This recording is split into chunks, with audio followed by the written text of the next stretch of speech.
Welcome to exam पीडिया।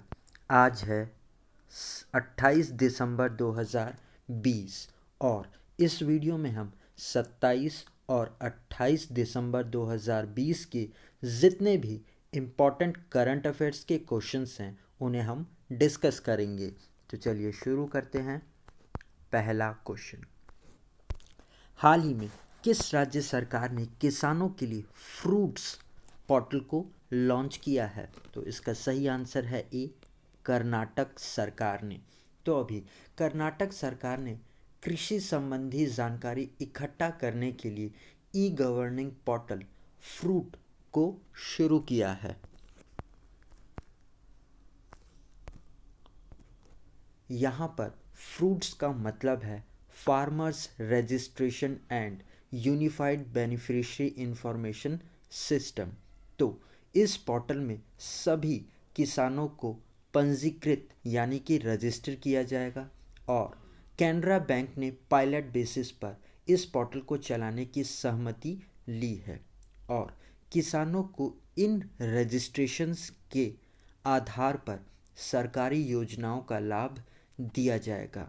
तो आप इसे ज़रूर याद रखिएगा कि कर्नाटक सरकार ने किसानों को सरकारी योजनाओं का लाभ देने के लिए फ्रूट नामक पोर्टल को लॉन्च किया है। अब हम आगे बढ़ते हैं, आप इसे ज़रूर याद रखिएगा। हाल ही में केंद्र सरकार द्वारा 10 रुपये में लोगों को एलईडी बल्ब प्रदान करने के लिए कौन सी योजना चलाई गई है? तो इसका सही आंसर है बी, रूरल उज्ज्वला स्कीम यानी कि ग्रामीण उज्ज्वला योजना। तो अभी केंद्र सरकार ने ग्रामीण इलाकों में लोगों को 10 रुपये में एलईडी बल्ब देने के लिए ग्रामीण उज्ज्वला योजना को शुरू किया है।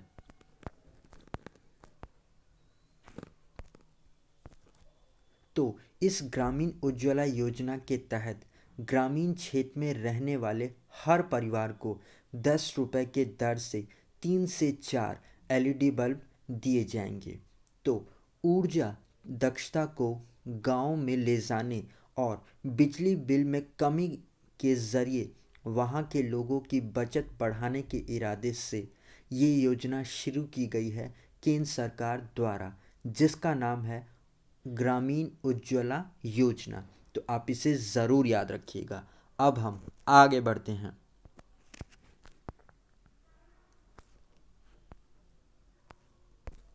हाल ही में डीटीएच प्रशासन सेवाओं में कितने प्रतिशत एफडीआई को केंद्र सरकार द्वारा अनुमोदित किया गया है? तो इसका सही आंसर है सी, 100%। तो अभी सेंट्रल गवर्नमेंट ने डीटीएच यानी कि डायरेक्ट टू होम प्रशासन सेवाओं के लिए संशोधित दिशा निर्देशों को अपनी मंजूरी दे दी है, जिसके बाद डीटीएच में 100% प्रत्यक्ष विदेशी निवेश यानी कि फॉरेन डायरेक्ट इन्वेस्टमेंट के साथ लाइसेंस की जो अवधि है उसे भी बढ़ा दिया गया है।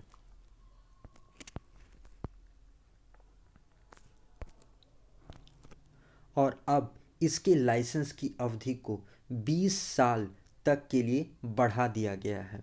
एफडीआई का मतलब है फॉरेन डायरेक्ट इन्वेस्टमेंट और अभी कुछ समय पहले ही रक्षा क्षेत्र यानी कि डिफेंस सेक्टर में भारतीय सरकार ने 74% एफडीआई को मंजूरी दे दी थी। तो आप इस पॉइंट को भी ज़रूर याद रखिएगा।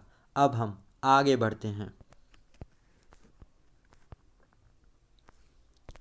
हाल ही में केंद्रीय सामाजिक न्याय और आधिकारिकता मंत्री ने किस नाम से एक ऐप को लॉन्च किया है? तो इसका सही आंसर है डी, क्लीनिनेस कैंपेन यानी कि स्वच्छता अभियान। तो अभी हमारे social justice and empowerment minister Thawarchand Gehlot, उन्होंने अभी स्वच्छता अभियान नाम से एक मोबाइल एप्लीकेशन को लॉन्च किया है।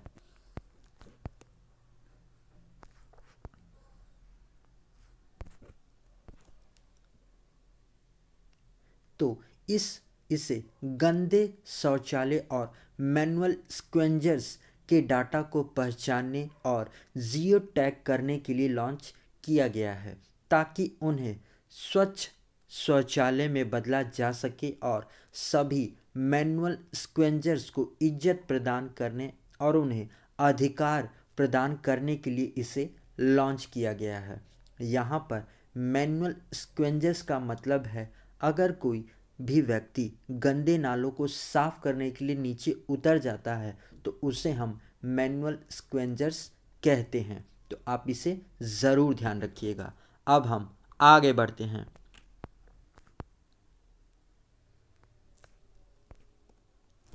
हाल ही में भारत का सबसे बड़ा हॉकी स्टेडियम कहाँ बनाया जा रहा है? तो इसका सही आंसर है ए, उड़ीसा में। तो अभी उड़ीसा के मुख्यमंत्री हैं नवीन पटनायक। उन्होंने घोषणा की है कि उड़ीसा के राउरकेला में एक विश्व स्तरीय हॉकी स्टेडियम बनाया जाएगा, जो कि भारत का सबसे बड़ा स्टेडियम होगा।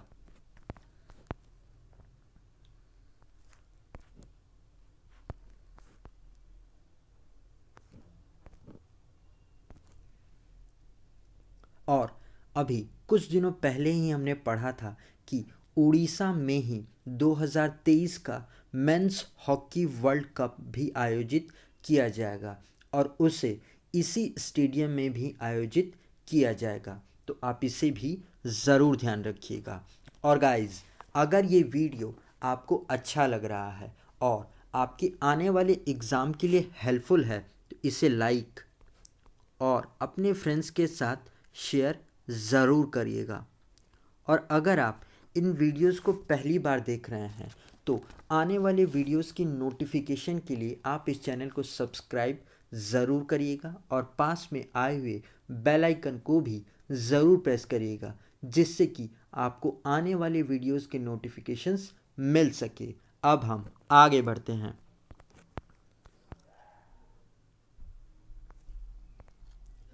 हाल ही में पर्यावरण मंत्रालय ने ग्रेट इंडियन बस्टर्स को बचाने के लिए कौन सी पहल शुरू की है? तो इसका सही आंसर है बी,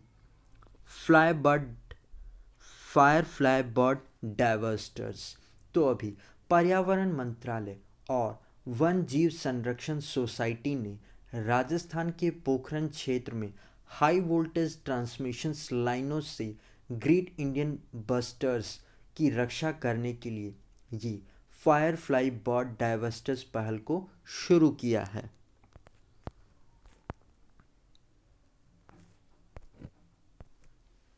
तो अभी नेशनल ग्रीन टर्मिनल की एक रिपोर्ट के अनुसार थार क्षेत्र में ग्रेट इंडियन बस्टर्ड की आबादी के लिए हाई वोल्टेज ट्रांसमिशन लाइन ये मुख्य खतरा हैं, क्योंकि ये उड़ते वक्त इनसे टकराकर मर जाते हैं। तो इस इनिशिएटिव से इन पावर लाइंस पर फायरफ्लाई बर्ड डाइवर्स्टर स्थापित किए जाएंगे और ये पक्षियों के लिए एक रिफ्लेक्टर का काम करेंगे, जिससे कि वे इन बिजलियों की लाइनों से टकरा ना पाएँ और ये सुरक्षित रहें। तो आप इसे ज़रूर ध्यान रखिएगा कि ग्रेट इंडियन बस्टर्स की पॉपुलेशंस को बचाने के लिए फायर फ्लाई बर्ड डाइवर्स्टर्स पहल को शुरू किया गया है। अब हम आगे बढ़ते हैं।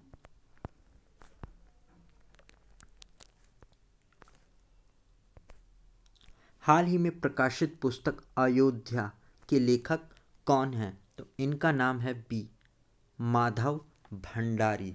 तो अभी महाराष्ट्र के पूर्व मुख्यमंत्री देवेंद्र फडणवीस, उन्होंने अयोध्या नामक पुस्तक को रिलीज़ किया है और इस पुस्तक को लिखा है माधव भंडारी ने।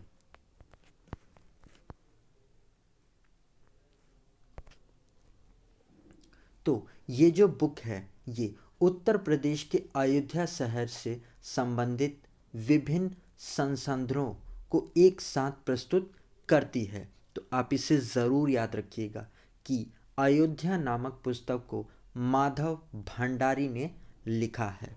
अब हम आगे बढ़ते हैं।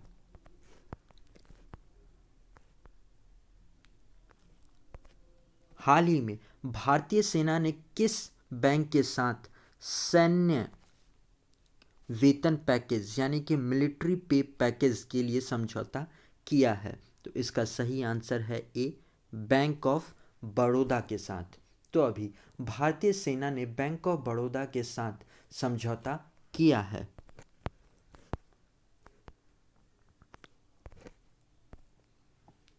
और इस समझौते के तहत बैंक अब अपनी नई सेवा बड़ौदा सैन्य वेतन पैकेज के माध्यम से विशेष बैंकिंग सेवाओं की पेशकश करेगा।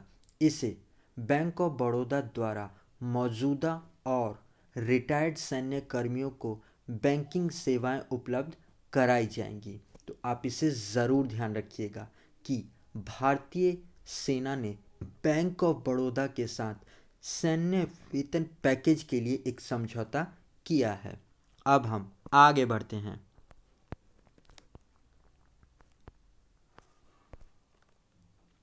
हाल ही में इंडियन सुपर लीग में 50 गोल करने वाले पहले भारतीय कौन बन गए हैं? तो इसका आंसर होगा ए, सुनील छेत्री।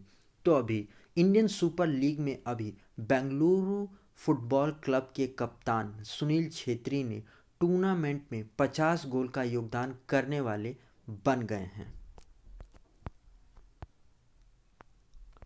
और इसी के साथ सुनील छेत्री ऐसा करने वाले पहले भारतीय खिलाड़ी भी बन गए हैं। और अगर हम ओवरऑल की बात करेंगे तो ये ऐसा करने वाले दूसरे खिलाड़ी बन गए हैं। तो आप इसे भी ज़रूर ध्यान रखिएगा। अब हम आगे बढ़ते हैं।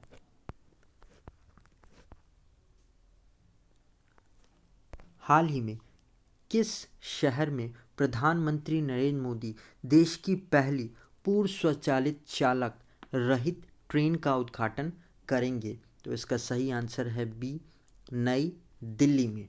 तो अभी 28 दिसंबर को प्रधानमंत्री नरेंद्र मोदी देश की पहली ड्राइवरलेस मेट्रो ट्रेन का उद्घाटन करेंगे, जो कि दिल्ली मेट्रो की मेजेंटा लाइन पर चलेगी।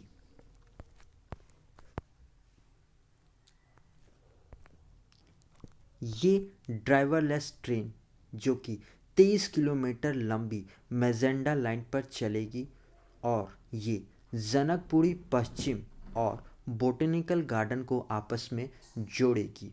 तो आप इसे ज़रूर याद रखिएगा कि भारत की पहली ड्राइवरलेस मेट्रो ट्रेन को दिल्ली मेट्रो में चलाया जाएगा, जो कि दिल्ली मेट्रो की मेजेंटा लाइन पर चलेगी। तो आप इसे ज़रूर ध्यान रखिएगा। अब हम आगे बढ़ते हैं। तो गाइज़, ये वीडियो आपको कैसा लगा आप कमेंट सेक्शन में लिखकर ज़रूर बताइएगा।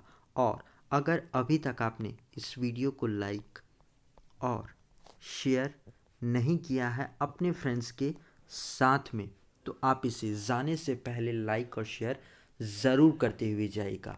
और अगर आप इन वीडियोस का PDF लेना चाहते हैं तो आप हमारे टेलीग्राम चैनल से जुड़कर ले सकते हैं। आज के लिए इतना ही। Thanks for listening.